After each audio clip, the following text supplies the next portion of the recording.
Jangan lupa like, komen, dan subscribe channel YouTube TVRI Bengkulu dan nyalakan lonceng notifikasinya.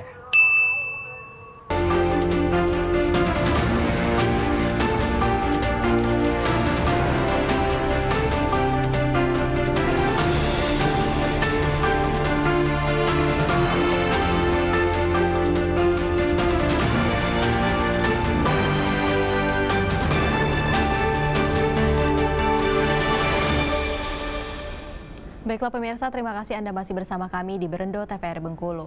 Banyak sekali mitos dan fakta yang tersebar di masyarakat terkait dengan kanker. Salah satunya terkait dengan kanker ini penyakit menular, bukan sih? Langsung saja kita tanyakan kepada Dokter Abdi nih, Dok, terkait dengan kanker. Apakah kanker ini penyakit yang menular sehingga perlu dikhawatirkan, Dok, seperti COVID misalnya?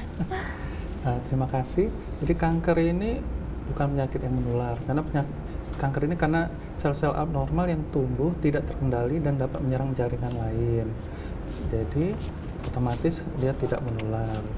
PTM Tidak menular ya berarti, Dok. Ya. Berarti pemirsa sudah terjawab ya untuk kekhawatiran kita mengenai penyakit kanker, bahwa penyakit kanker bukan penyakit yang menular, jadi tidak perlu kita hindari orang-orang yang terkena penyakit kanker, namun kita support nantinya ya Bunda, terkait dengan Bunda juga yang selalu mensupport anak-anak penderita kanker.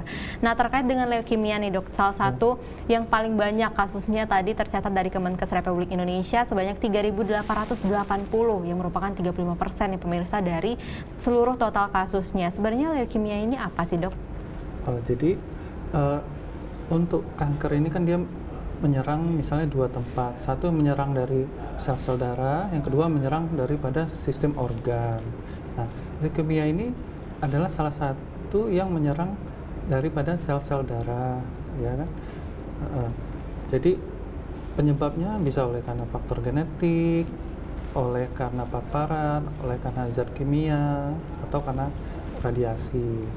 Baik, berarti yang termasuk ke dalam klasifikasi yang disebabkan oleh sel darah ya, Dok ya, untuk leukemia ini merupakan kanker di sel darah pemirsa. Nah, terkait dengan keluhan gejala yang perlu diwaspadai nih, Dok, untuk anak-anak yang mungkin mengalami leukemia, Dokter.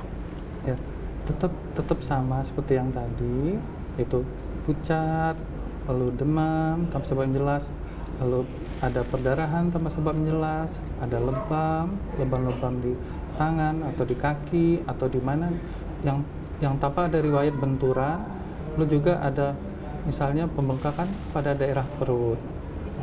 Baik, tentunya kembali ke gejala-gejala awalnya tadi ya, Dok. Tentunya pemirsa, para orang tua tetap harus mengawasi dan juga proaktif terhadap perkembangan anak mereka. Jika ada yang lebih dari batas normal, langsung saja kita bawa ke profesionalnya dan juga tenaga medis yang memang ahli di bidang tersebut. Terkait dengan faktor risiko leukemia nih, Dok, tentunya banyak sekali hal-hal yang bisa menyebabkan leukemia. Nah, biasanya anak-anak dengan leukemia itu lebih mungkin terlahir dengan leukemia atau memang sudah pada saat balita dia terkena leukemia, Dok, biasanya. Jadi untuk leukemia ini kan tadi kita bilang penyebab pastinya tidak kita ketahui, tapi dapat diduga tadi misalnya faktor genetik, lalu juga zat kimia, ada faktor infeksi virus atau tadi paparan daripada radiasi. Ya. Jadi misalnya dari orang tua atau genetik, ya itu tadi lebih kurang 3-10% itu faktor resiko leukemia itu disebabkan oleh kelainan genetik. Kelainan genetik ya, Dok ya. Baik, berarti penting nggak sih, Dok, untuk mengetahui genom dari orang tua terkait dengan penyakit apa nih yang rentan yang diturunkan oleh ke anak-anak mereka? Biasanya tidak kita cari, tapi seandainya apabila ada orang tua atau saudara atau kakek nenek yang punya leukemia, artinya pada anak ini 3-10% bisa terkena. Jadi tidak ada yang kita cari, tapi ada kemungkinan segitu. Baik, jika memang sudah ada leukemia, tentunya nggak perlu cemas berlebih ya, Dok. Kita harus mengurangi paparan dari zat kimia, virus, dan juga radiasi tadi. Juga tetap harus diawasi ya pemirsa. Nah, terkait dengan yang membingungkan juga nih dari masyarakat terkait dengan anemia dan leukemia. Dia sama-sama mia-mia nih, Dok, akhirnya. Itu hal yang sama nggak sih, Dok? Atau dua hal yang berbeda nih antara anemia dan juga leukemia? Jadi kalau untuk anemia itu, ini yang sering kita temuin, itu sel darahnya itu yang terkena itu misalnya hemoglobin. Dan kalau leukemia misalnya leukositnya yang terkena, atau yang lain misalnya trombosit, ya. Jadi berbeda dari sel yang terkena. Jadi ini adalah penyakit kanker yang menyerang daripada sistem sel darah. Jadi ini sebenarnya masih banyak lagi yang menyerang sel darah. Tapi yang karena leukemia yang paling banyak, jadi ini yang paling sering disebut. Yang paling sering disebut ya. Kalau untuk anemia ini gimana dokter? Apakah berbeda nih dok sama leukemia? Ya, kalau untuk anemia biasa, itu kan cukup kita misalnya makan dengan yang banyak zat besi, atau kita nanti mengkonsumsi obat yang mengandung zat besi. Ya, jadi sebenarnya tidak terlalu susah untuk diatasi kalau untuk anemia biasa.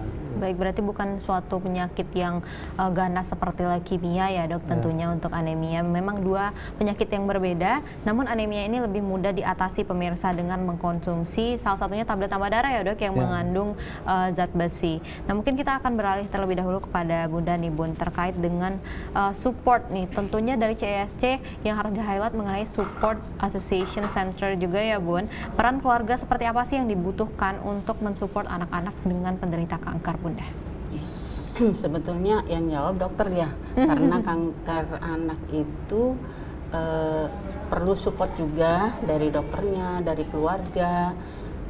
Anak kan taunya sakit nangis ya, tapi kalau orang tua itu dengan penuh kasih sayang, kesabaran untuk mengurus anaknya yang sedang menderita kanker itu ya. Tapi kalau yang untuk dari CESC itu anak-anak yang sehat. Misalnya anak kelas 6 dan anak kelas 5 itu perlu pencegahan kanker serviks dengan apa? Dengan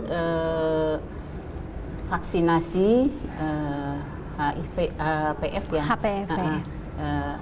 Human papillomavirus itu untuk mencegah kanker serviks. Seperti dulu kan TT ya, anti tetanus. Nah, sekarang digalakan untuk sampai tahun 2030 untuk anak-anak itu.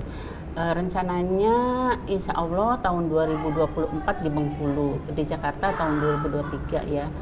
Nah, kalau di dunia sudah mulai dia kan di luar negeri ya. Nah, untuk itu agar anak-anak itu terhindar dari paparan kanker itu untuk anak-anak sekolah ya.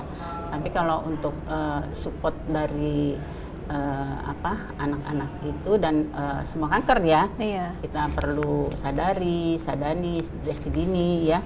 Mungkin itu aja Mbak. Baik, kalau dari CESC ini tentunya memberikan edukasi juga ya Bun, merupakan pusat dari informasi terhadap penderita kanker. Biasanya edukasinya ini targetnya itu siapa saja Bun untuk diberikan edukasi mengenai kanker? Apakah memang anak-anak yang masih sehat seperti yang Bunda sebutkan tadi, kelas 5 sampai 6 SD atau gimana Bun? Mungkin kita akan jawab setelah jeda pariwara berikut ini ya Bun. Kita jeda pariwara berikut ini tetap di Beranda TVRI Bengkulu.